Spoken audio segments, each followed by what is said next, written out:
Animals do amazing things to survive, using skills that have been perfected over millions of years. As our knowledge of science grows, we gain new insights on the surprising secrets of how animals do that.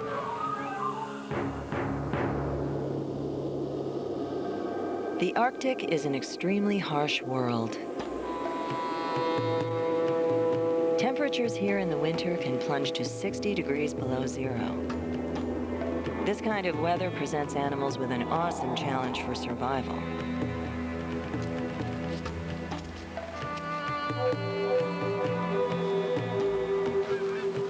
Many of the Arctic's birds and mammals leave for warmer climates before the most severe weather sets in.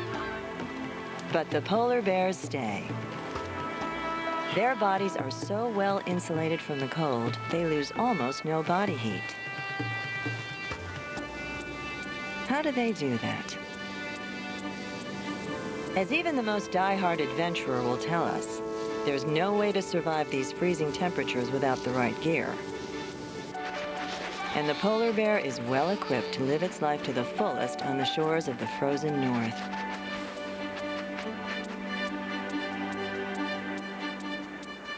The bear has a very secure place at the top of the food chain, with no natural enemies. It is the largest predator on land, with males weighing up to 1,500 pounds.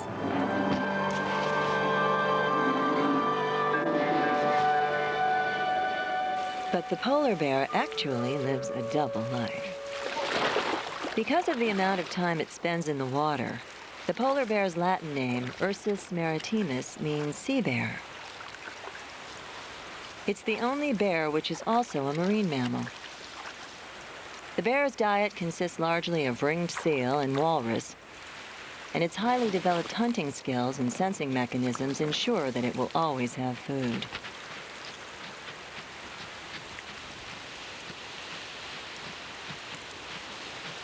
This animal has such a keen sense of smell, it can detect other animals from as far away as 20 miles.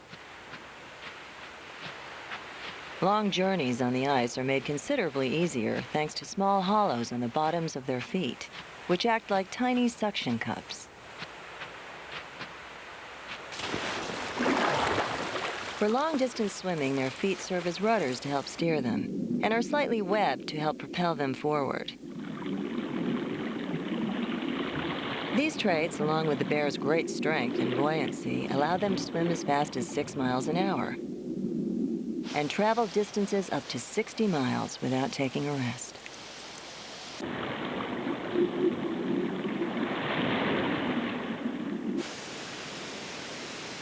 The polar bear can maintain its normal body temperature of 98.6 degrees even when facing sub-zero temperatures.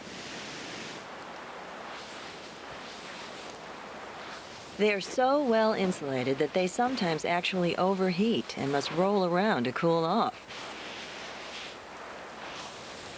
In temperatures like these, humans would freeze to death in just minutes. But how does the polar bear survive this cold? One of its secrets is its fur. Its coat consists of long, hollow hairs surrounded by short, downy hairs. The long hairs are not actually white, but are transparent. The white appearance is created from light reflecting off the rough inner surface of each hair. It is believed that these longer fibers act like tiny optical tubes that allow heat in, but not out. The heat is then transmitted down to the polar bear's skin, which is black because it's the most heat-absorbent color. Beneath the skin is a layer of up to 4 inches of fat. This also helps the polar bear float. In fact, polar bears are so well insulated by their fat and fur, they lose almost no heat.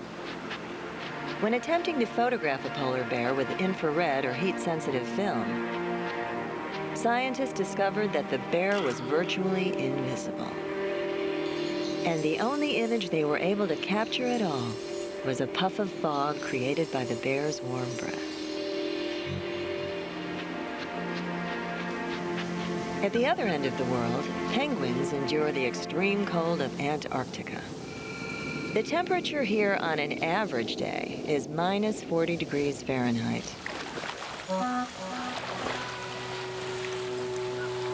Still, this is home to the amazingly adapted emperor penguin.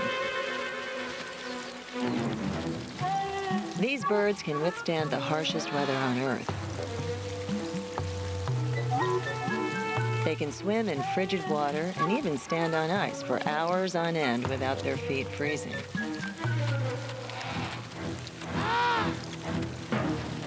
They can't fly in the air, but penguins can fly through the water. Using their wings to create lift and their waterproof feathers and sleek body to reduce drag, penguins can swim as fast as 15 miles per hour. Most birds have lightweight, hollow bones that help them fly, but penguins have developed heavy, solid bones that act as weights, helping penguins to earn their distinction as the deepest diving birds. Emperor penguins are able to dive as deep as 2,000 feet. But back on the surface, they have to protect themselves from sub-zero temperatures and powerful winds. To handle these extreme conditions, emperor penguins dress in layers. Their first layer is made up of dense, overlapping feathers coated with oil. Beneath this airtight exterior, heat is sealed in by a layer of trapped air. The final layer is a thick band of blubber. This system keeps their bodies well insulated, but what about their feet? Penguins need to stand on ice for hours. How do they do that without their feet freezing? Inside each leg is a highly developed circulatory system called a counter-current heat exchanger. Veins carrying cold blood from the feet are tightly woven around arteries. This provides a constant exchange of heat from the arteries outward and from the veins inward, not only warming the cold blood that flows back to the body, but also cooling the blood traveling to the feet. This unique system prevents the bird's feet from losing body heat and keeps their feet from freezing. It allows them to withstand colder temperatures than any other bird on the planet.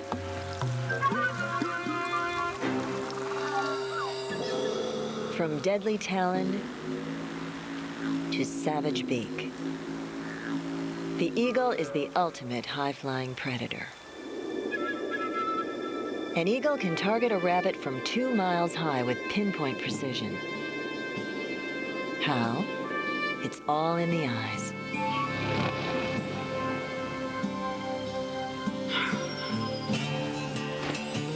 Known as eyes in the sky, eagles can see their prey long before it can see them.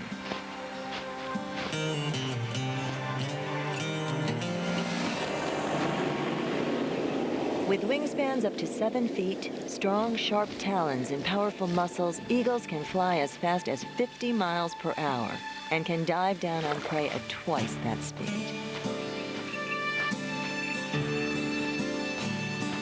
Our skies are patrolled by more than 50 species of eagles, and each has adapted its diet to its unique surroundings. The bald eagle hunts for fish in North American rivers and coastal waters. Golden eagles, more common in the eastern United States, prey on mammals like rabbits, squirrels, and even young deer. Snake eagles hunt in the deserts of Africa. But all eagles have killer vision. Their eyesight is simply amazing, more than twice as sharp as humans. Where we see a blurry expanse, eagles see crisp detail. But how? Their eyes are extremely large, much larger in proportion to their body than a human's. In fact, the eagle's eyes are so large they can barely move in their sockets. Instead, eagles have to move their heads to change their field of view. Their immense eyes also allow peripheral vision that's twice as wide as our own. But it's what's inside that really counts. Deep in the back of the eagle eye, the retina is lined with a very dense layer of light-sensitive rods and cones. When light strikes, they react, firing information to the brain. The human eye has only a fraction of the eagle's rods and cones. Another reason for the eagle's incredible vision is zones of super dense cones called foveas. Most animals have only one fovea, but eagles have two. This means eagle vision is extra sharp whether it looks to the side or straight ahead. These zones magnify images like a telephoto lens on a camera and give eagles another incredible tool for hunting.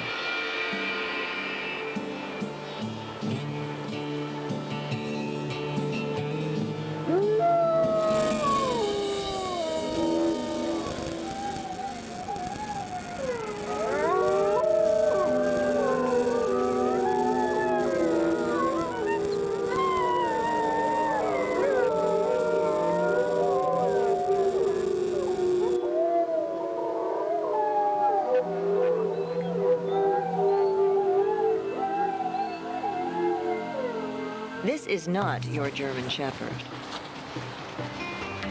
Wolves are very different from pet dogs, not only in their behavior, but in the keenness of their senses. Their pack order is carefully defined based on a vocabulary of howling,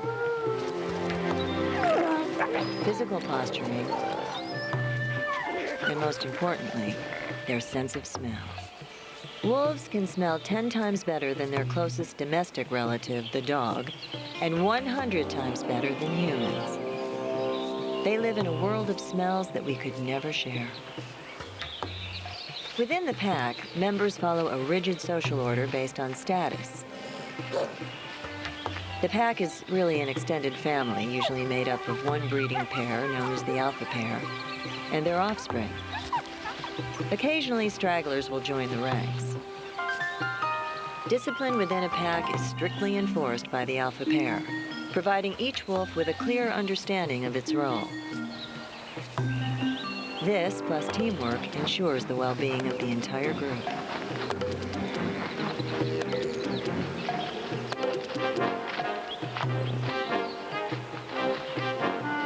Wolves are keenly aware of the smallest changes in their territory and are in constant communication with each other.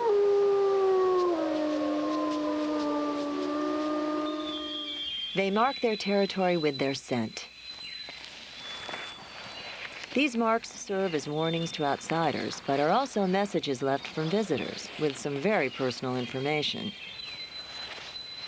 The age and health of the visitor, sexual information, what they've had to eat recently, even what mood they were in. Whether it's friend, foe, or food, wolves always know who's in the neighborhood. Their sense of smell is so sharp, they rely on it the way we rely on sight. How? The answer lies deep inside their noses. Incoming air is cleaned and moistened, then processed by an organ called the olfactory epithelium. 14 times the size of that in humans, it is covered with up to 200 million nerve cells.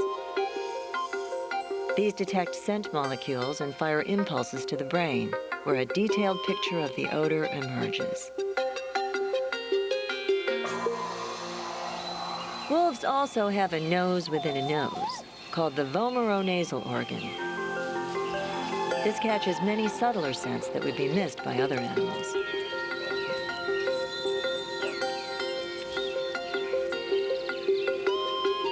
This amazing sense of smell has helped wolves survive in a world that continues to threaten them.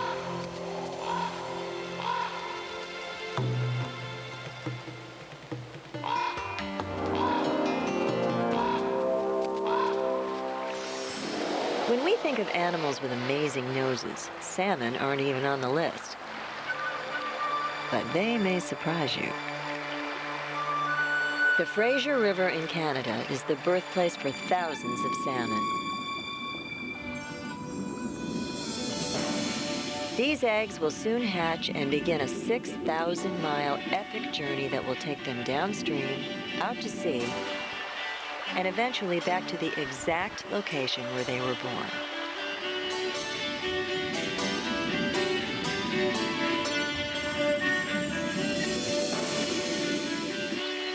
In the autumn, each female lays as many as 4,000 eggs in the stream's gravel bed. The eggs are fertilized by the male, and in about a month, they hatch and grow into juveniles, called parr. The parr stay in their home streams until the spring. Then, an amazing process called imprinting takes place. The chemicals in their home waters have a unique odor, which the parr memorize. This is called an imprint, and it's such a detailed picture that the fish can recognize it for years to come. In the late spring, the salmon leave the stream where they were born for a life at sea. For the next 3 to 5 years, the salmon will travel great distances. But then, like clockwork, they turn around and retrace their journey. To get back home, the salmon are guided by the position of the sun, magnetic cues, and water temperature. But once they reach the mouth of their home stream, they rely solely on their incredible sense of smell. As the salmon set out against the powerful currents of the river, they somehow manage to make every correct turn as they continually smell their way home. But it's a dangerous journey. Bears stand waiting for their catch of the day.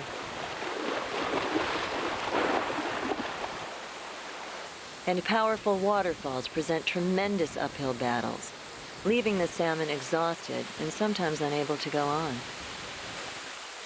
Shallow streams are equally daunting, but salmon conquer them with sheer determination. All along the way, they carefully follow the odors they remember from their home stream. The scent imprint from their memories is constantly compared to new scents they encounter in the water. Every tributary of every stream is host to millions of combinations of chemicals leached from soil and vegetation. So each location creates a distinct odor. And a salmon's sense of smell is over 30,000 times more sensitive than a human's. This amazing ability is due to a system of chemoreceptors that line the salmon's mouths and bodies. These receptors are highly concentrated clusters of nerve cells, which detect chemical particles and transmit information to the brain. Combinations of scents form a kind of picture in the brain that is constantly compared to the one that was imprinted on the salmon's brain when they were young. Searching for the waters that most closely match this memory picture, salmon are able to navigate their way up the river until they finally make it back to exactly where they were born. Exhausted and near death after traveling thousands of miles, the females now lay their eggs and the males fertilize them. Within a week, the adults will all die, turning their home stream into a graveyard.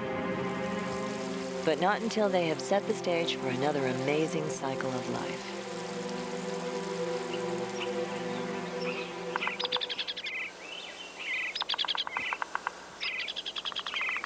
Woodpeckers can pound hardwood into sawdust without getting pounding headaches themselves.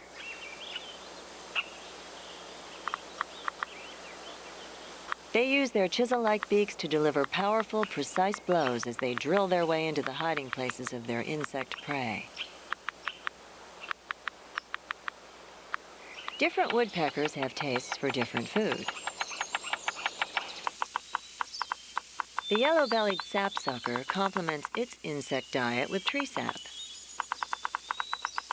The sapsucker drills rows of sap wells that it returns to periodically to harvest this oozing delicacy.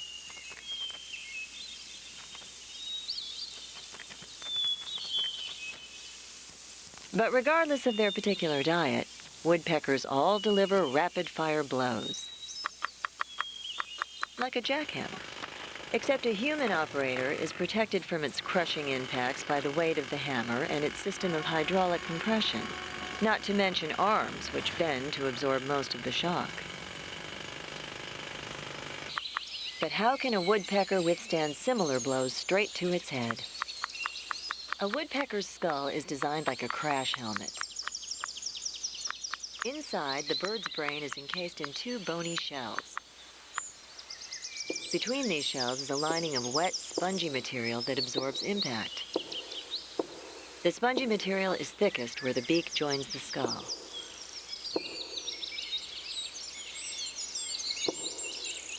When the beak hits, it bends downward, pulling on a large muscle that acts like a rubber band, absorbing most of the impact before it ever gets to the skull. The woodpecker's bending beak and crash-helmeted brain allow it to pound trees for hours, feeling no pain.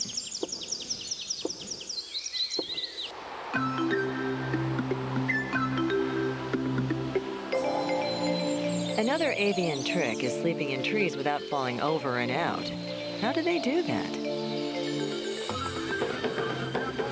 Over the past 40 million years, birds have evolved from their reptilian ancestors into nearly 9,000 modern species.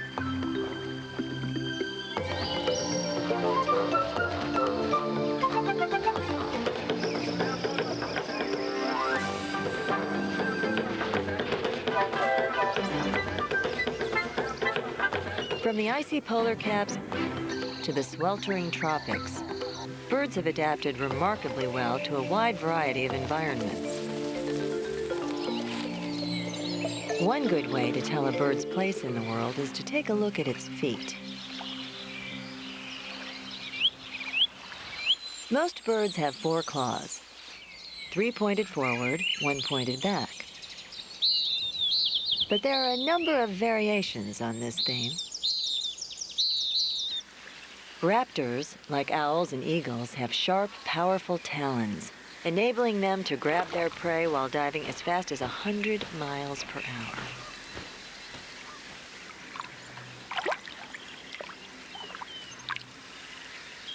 Aquatic birds, like cormorants, have all 4 toes webbed together so they can hunt underwater.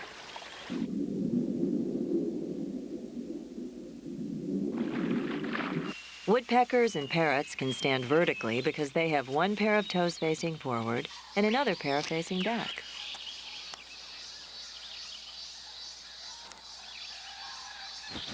These versatile feet not only keep birds in control when they're active, but also at rest.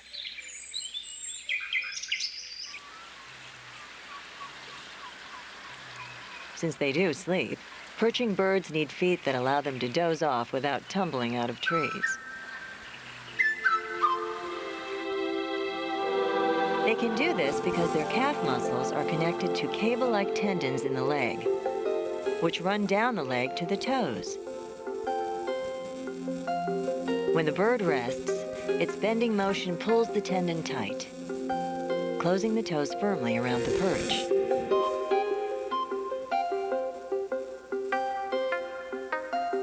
The entire system then locks into place.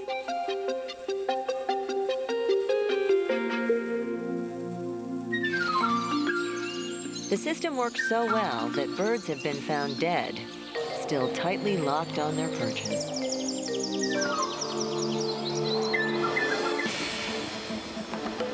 Some other incredibly well-designed legs in nature belong to these beautiful animals. Graceful, majestic, powerful. Horses have been revered by humans for thousands of years. Able to run at thunderous speeds over 60 miles per hour, horses are nature's ultimate speed machines. But this horsepower isn't just for show. It's part of a well-developed system of personal protection. Throughout their history, horses have lived most of their lives on their feet. They can even sleep while standing on all 4s. Because they live their lives on the run, horses' sleeping patterns have also adapted. They have perfected the power nap, sleeping in short bursts rather than over long periods of time. A horse requires less than 3 hours of sleep out of every 24. But when it is asleep, a horse is quite vulnerable. So it sleeps standing up, always ready to run. From this position, the horse can go from out cold to an all-out run in seconds.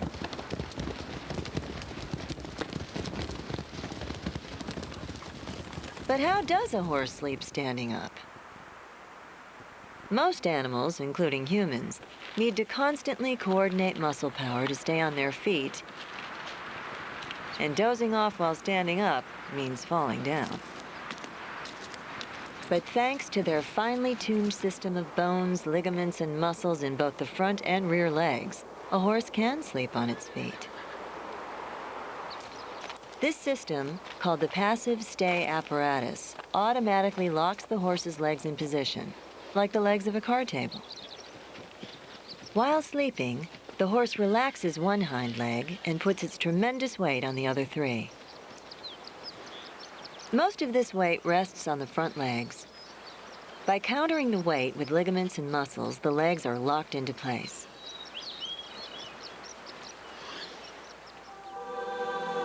What enables this system to work are strong ligaments that remain tense like stretched rubber bands, automatically supporting the horse's weight while it sleeps. This keeps the joints rock solid, preventing collapse. In the rear leg, the horse also has a locking kneecap. With its legs locked in place, the horse is able to safely get its beauty sleep. All 3 hours of it.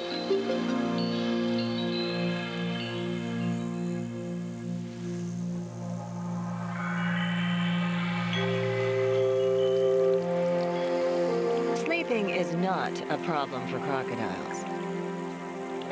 They may look lazy, but they are highly efficient killers.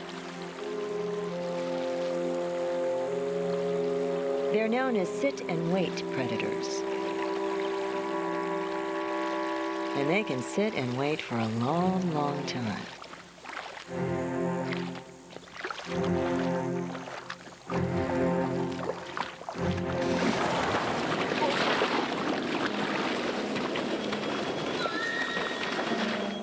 This crocodile won't need to eat again for a while. Because their metabolisms are so efficient, they can go as long as 2 years between meals. How? Beneath that rough exterior is a rough interior.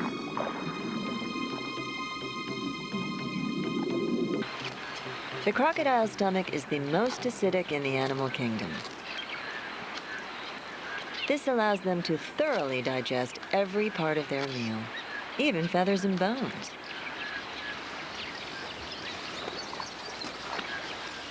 The crocodile then stores more than half of this energy, in the form of fat, in the abdomen and tail to use when it needs it.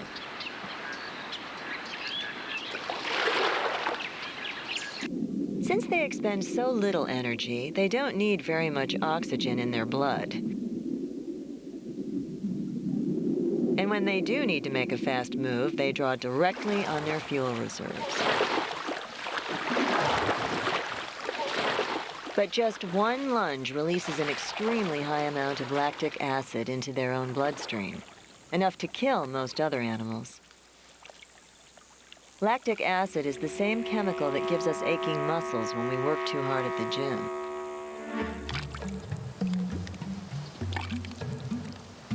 The croc's basic design, scales,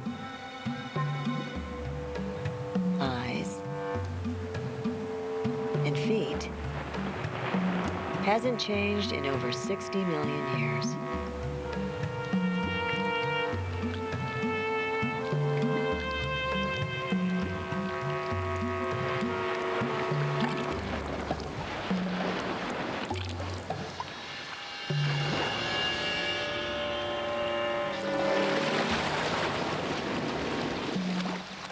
A true survivor, the crocodile thrives in the most extreme conditions.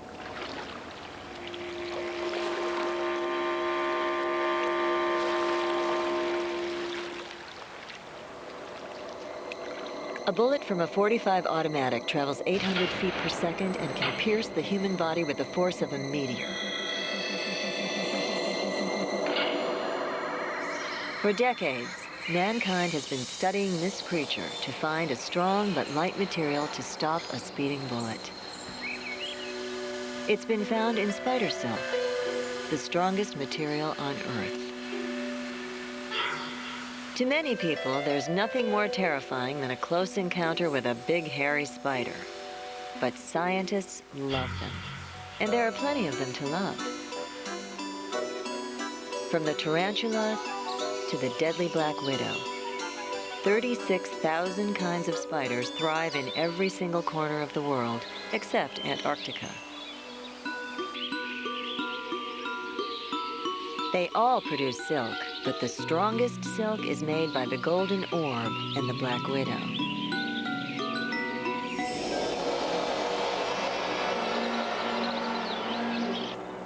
"400 million years of evolution have given spiders time to perfect this mysterious fiber that's stronger than steel, lighter than cotton, and thinner than human hair. The spider weaves this magic material using two simple proteins. But the process of spinning is anything but simple. Humans have been trying to figure it out for centuries. The spider mixes combinations of up to 7 different fluids together, and as the solution is spun, it crystallizes into a hardened fiber that's so tough it can stretch by 30% without breaking. The strength of spider silk, otherwise known as its tenacity, is greater than any other known material on Earth today. A nearly invisible, inescapable web can be spun by a spider in less than 1 hour. But for us to weave fabric from spider silk, we would need more than 400 spiders very close together to produce just 1 square yard. But doing this wouldn't be very practical, because spiders tend to eat one another. So scientists are trying to produce synthetic spider silk, and they're getting close. If they succeed, they will usher in a whole new crop of super strong materials, from surgical sutures to earthquake-proof bridges, and the ultimate in personal protection: body armor.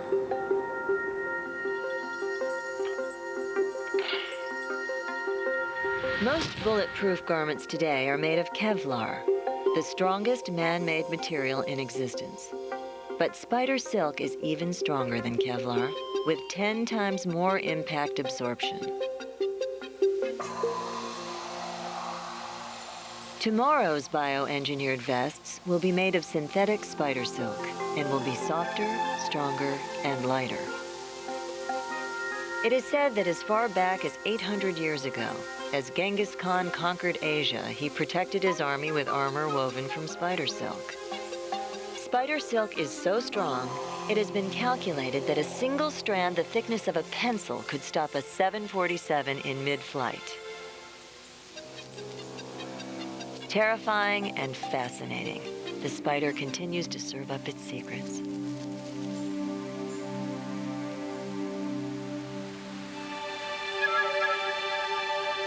In the heat of Africa, the zebra's black and white stripes stand out like lines at a crosswalk. And traffic can be hazardous.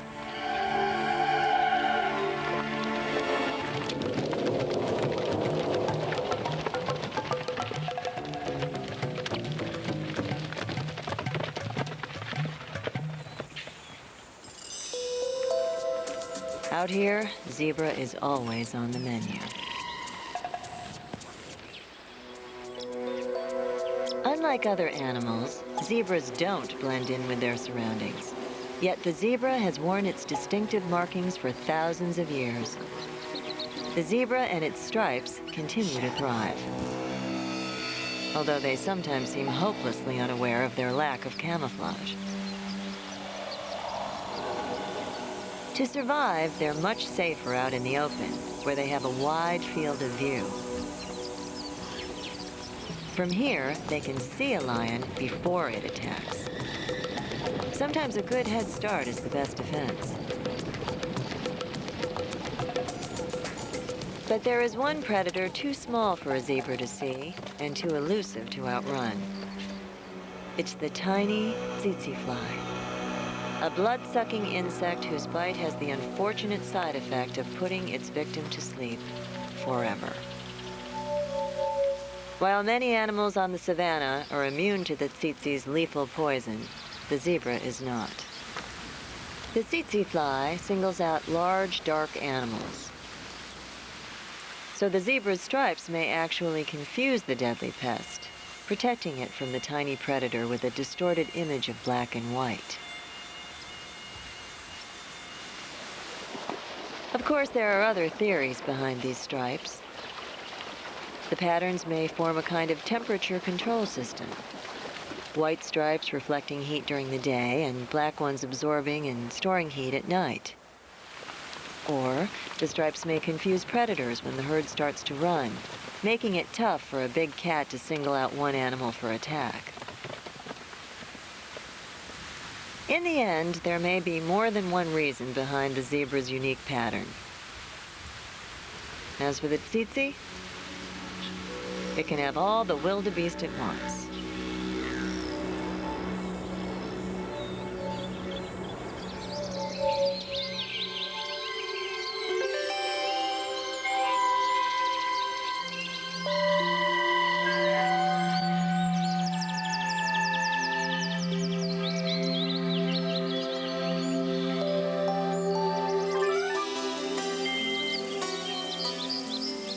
The monarch butterfly can outfly anything else in the insect world.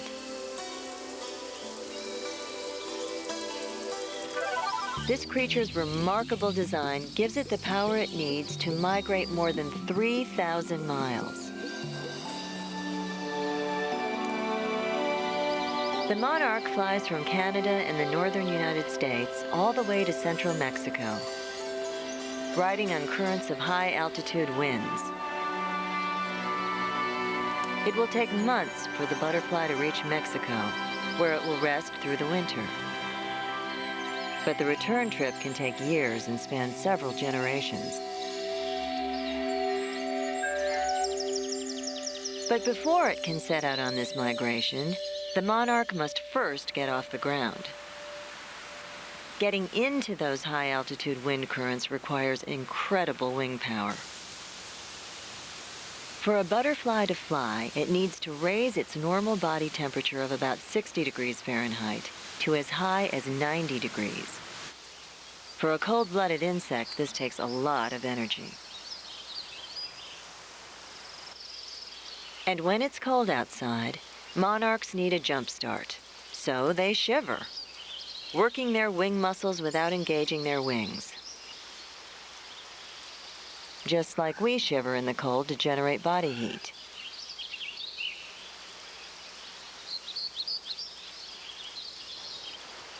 But the butterfly's most effective temperature control is in its wings. Basking in the sun, the monarch constantly adjusts the angle of its wings to most efficiently soak up the sun's rays, warming its body to the perfect temperature for flight.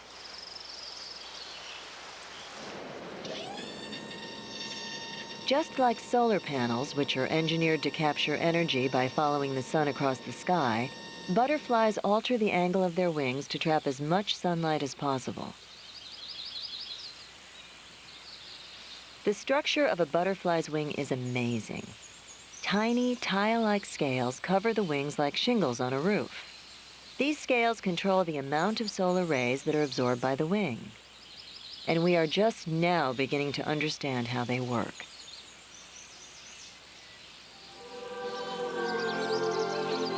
The scales are positioned at many different angles to help capture sunlight from every possible direction. Their tiny size allows them to trap even the smallest amount of light. The system works so well, only 4% of the energy hitting the butterfly's wings is lost. This heat energy is transferred from the wings to their muscles. Then, the monarch is powered up and ready to set off on its epic migration.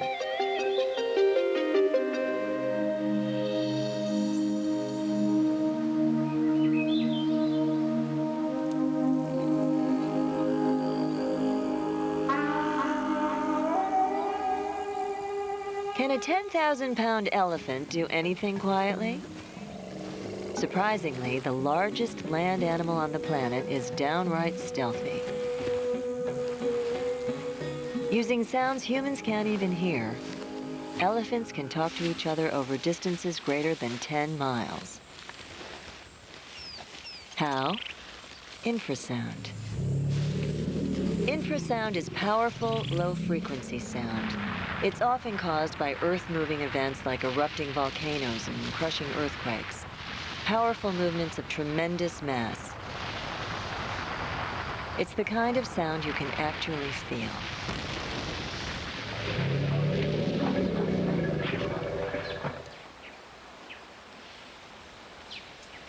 Whales were the only animals we thought could make infrasound because of the body mass needed to make such powerful waves.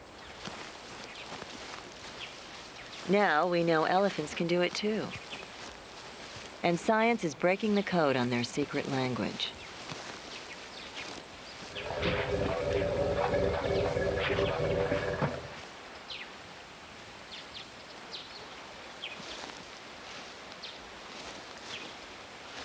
But to hear these remarkable hidden sounds requires a special tape recorder.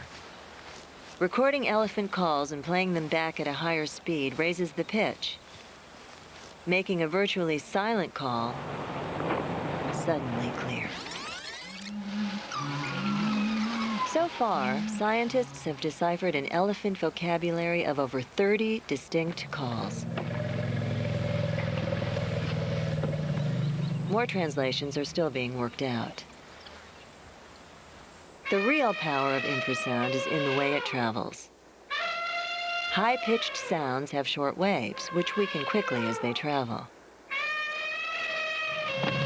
Infrasound has extremely long waves, which can travel great distances without losing power.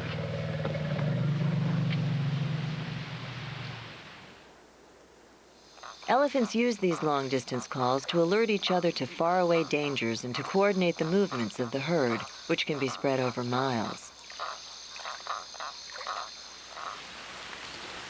But the most important use of infrasound may be for sexual attraction. Infrasonic calls made by females draw male elephants from miles away. Males fight to win the right to mate with the female, and time is of the essence. Female elephants are fertile for only 3 days once every 4 years. Infrasound helps the female avoid missing an important opportunity. As our high-tech eavesdropping continues, it's already clear that there's much more to the elephant than meets the eye. While elephants use ultra-low frequencies to communicate, dolphins use sound in a totally different way. Dolphins have intrigued us for centuries. Their intelligence, curiosity, and ability to communicate have been intensely investigated.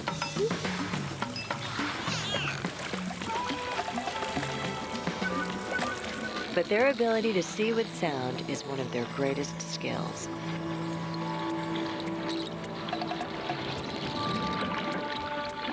We usually see dolphins in clear waters or on the surface, but they actually live half their lives in sunless, turbulent waters, where it's difficult to find food or even keep track of one another. So dolphins have created a unique system of navigation. And it's a truly amazing system. It's called echolocation. The way it works is that dolphins beam high-energy impulses of sound ahead of them and listen to the echoes that return. These echoes provide detailed information about an object's size, distance, and movement.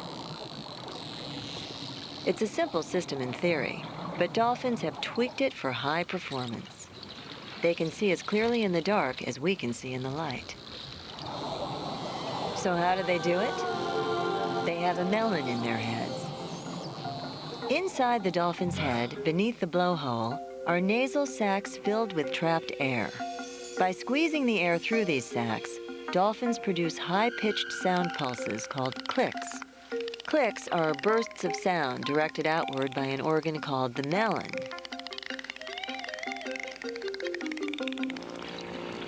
Dolphins have such precise control of these sounds, they can change the frequency of the sounds whenever they need to. This allows them to scan wide areas or focus on an object up close.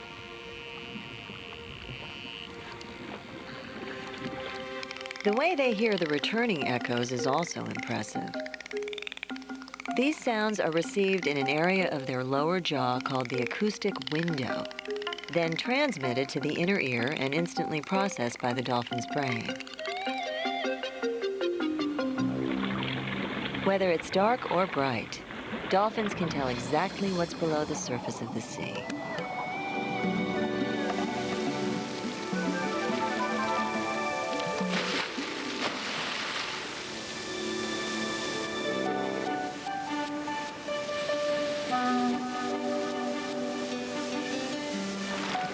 Whales, giants of the ocean, are the stuff of legend. They have captured our imagination, patrolling the seas with majesty and grace.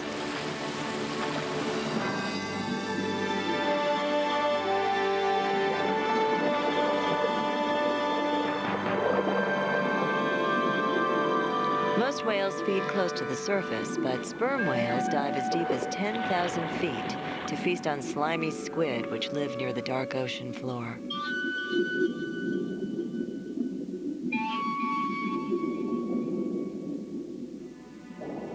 At this depth, even a 12,000-ton submarine would violently implode.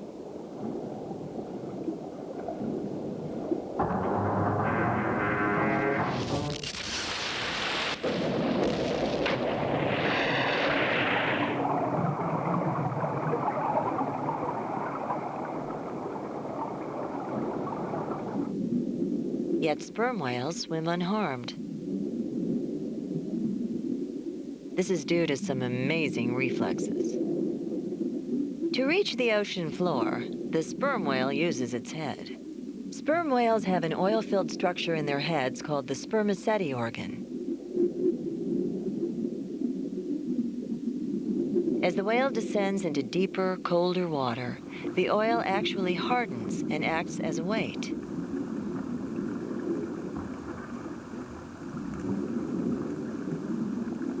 As the whale rises and the water becomes warmer, the oil melts and serves as a buoy. But to survive the crushing depths of the ocean, whales do something a human could never do. They collapse their lungs like a deflated balloon and harden their bodies to protect them from the immense surrounding pressure.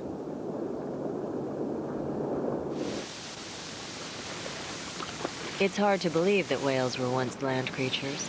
They have adapted so well to water that there is no depth too deep for them to explore in search of food. In the battle of the deep sea monsters, sperm whales reign supreme.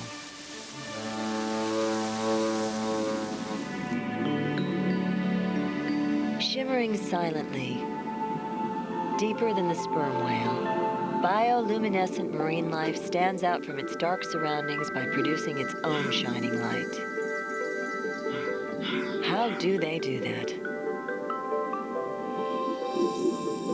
Sunlight is virtually non-existent in the deepest ocean waters, so the only way to see and be seen in the ocean's black abyss is to create your own light.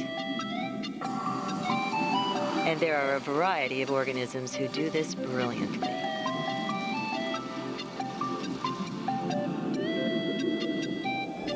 Bioluminescence is so efficient, these creatures can produce light without also producing heat. For this reason, it's known as cold light, a remarkable form of energy that scientists back on the surface have been trying to perfect for decades. Bioluminescent organisms produce light in two ways.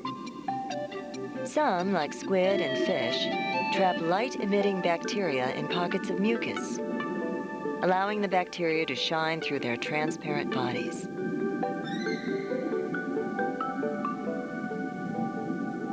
But most of these glowing creatures, like the beautiful comb jellies, create light all by themselves. They produce a protein called luciferin in their cells. That protein is broken down and converted first to chemical energy and then to light energy, producing a dazzling display.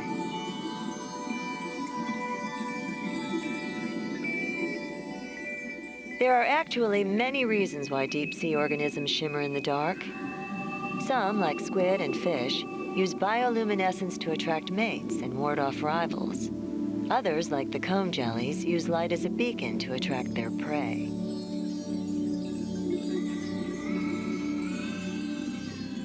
But whatever the reason for their intense displays, these deep-sea lanterns are some of the most beautiful creatures to grace the darkness of the deep. Science continues to sharpen our vision. Are there secrets we can learn about our own lives by studying these amazing creatures? Nature has given them all remarkable tools for survival, and we are just beginning to uncover the secrets of these wild ones who will always do it better.